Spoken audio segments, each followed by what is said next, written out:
Benvenuti a Linea Verde, in elicottero sempre per mostrarvi il territorio protagonista della puntata. Stiamo sorvolando la zona che sta tra Padova e Venezia, in pratica stiamo sorvolando Chioggia e sono qua con Giuseppe, esperto di acque, perché questa terra, Giuseppe, più che terra la possiamo definire acqua, terra, terra e acqua, è una terra che è stata nei secoli strappata alle acque.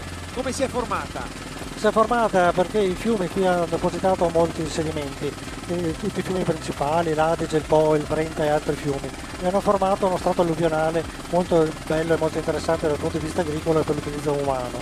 Il tuo consorzio di bonifica adesso con i suoi 1700 km di canali e le 58 idrovore, perché qui ricordiamolo, molti terreni sono addirittura sotto il livello del mare. Sì, 20.000 ettari sono sotto il livello del mare e molti altri sono prossimi a essere sotto il livello del mare. C'è il problema del continuo abbassamento.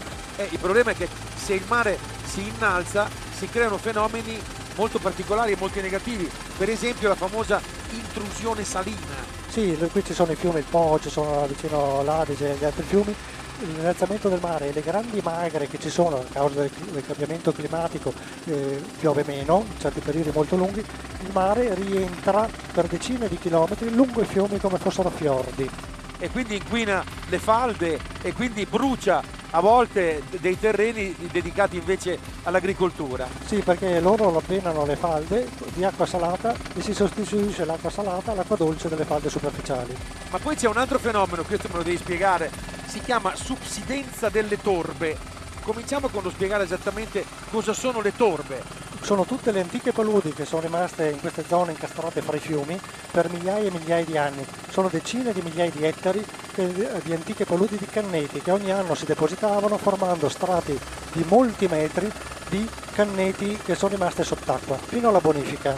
Cosa succede? Che quando questo tipo di terreno, il terreno torboso, viene a contatto con l'ossigeno, sprigiona CO2. Perché? Perché il carbonio che è presente nella biomassa si unisce all'ossigeno, soprattutto nel periodo asciutti estivi, e si trasforma in anidride carbonica e praticamente il suolo superficiale svanisce come evaporasse 2-3 cm all'anno. Quindi c'è un abbassamento, ecco, in questo senso la subsidenza, e soprattutto c'è CO2 che è quella che dobbiamo in qualche modo evitare per evitare il famoso effetto serra.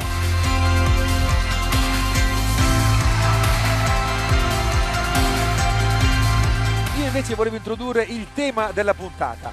Va bene i consorzi di bonifica, vanno bene gli agricoltori, ma noi consumatori cosa possiamo fare per mitigare l'effetto del cambiamento climatico?